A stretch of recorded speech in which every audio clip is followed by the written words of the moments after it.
হল ছাড়ার নির্দেশ না মেনে উপাচার্যকে অবরুদ্ধ করে ক্যাম্পাসে বিক্ষোভ করছে চুয়েট শিক্ষার্থীরা। দিনভর আন্দোলনে প্রশাসনিক ও একাডেমিক ভবনে তালা দেয়া সহ 2টি বাসে আগুন দেয় বিক্ষুব্ধরা।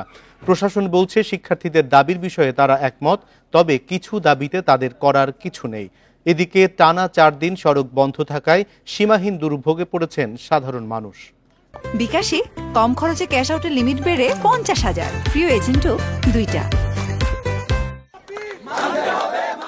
চতুর্থ দিনের মতো বৃহস্পতিবার সকালে 10 দফা দাবিতে কাপ্তাই সড়ক অবরোধ করে বিক্ষোভ শুরু করে চট্টগ্রাম প্রকৌশলী ও প্রযুক্তি বিশ্ববিদ্যালয়ের চুয়েটের শিক্ষার্থীরা। দুপুরে বিভিন্ন বিভাগে ঝুলিয়ে দেওয়া হয় তালা। এ অবস্থায় একাডেমিক কাউন্সিলের সভায় চুয়েট অনির্দিষ্টকালের জন্য বন্ধ ঘোষণা করা হয়। ছাত্রদের বৃহস্পতিবার বিকেল 5টা ও ছাত্রীদের শুক্রবার সকাল 9টার মধ্যে হল ছাড়ার নির্দেশ দেওয়া হয়। এরপরই বিক্ষুব্ধ শিক্ষার্থীরা প্রশাসনিক ভবনে তালা ঝুলিয়ে উপাচার্যকে অবরুদ্ধ করে। অগ্নিসংযোগ করা হয় 2টি বাসে। 10 দফা দাবি না মানা পর্যন্ত আন্দোলন চালিয়ে যাবার ঘোষণা দেয় শিক্ষার্থীরা।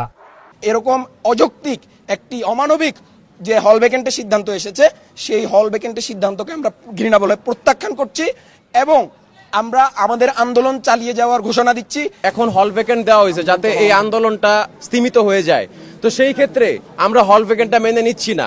আমরা আমাদের সকল শিক্ষার্থীদেরকে গেটের ভিতরে অবস্থান করার জন্য বলেছি।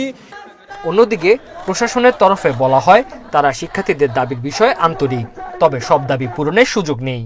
4 লেন করা হোক এবং এর জন্য যে সংশ্লিষ্ট ইউনো প্রশাসন, জেলা প্রশাসন, এলজি, রোডস অ্যান্ড হাইওয়ে যত অর্গানাইজেশন আছে তাদের সবাইকে নিয়ে আসেন। আমাদের সামনে তারা প্রতিশ্রুতি সহ লিখিত প্রতিশ্রুতি দেখ যে এইটা বাস্তবায়ন হবে।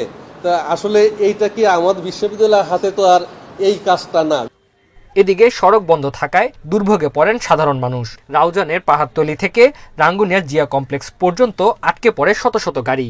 দুর্ভোগে আমরা বাচ্চা নিয়ে যারা আছে তারা কষ্ট পাচ্ছে, এই দূর দূরান্তে আছে জিনিসপত্র নিয়ে অনেক কষ্ট হয়ে আসছে। এখানে একটা ট্রাফিক জ্যাম করে দিচ্ছে একটা, ওখানে সবাইকে লেবে দিচ্ছে, আবার ওখান থেকে ট্যাক্সি একটা নিয়ে যেতে হচ্ছে।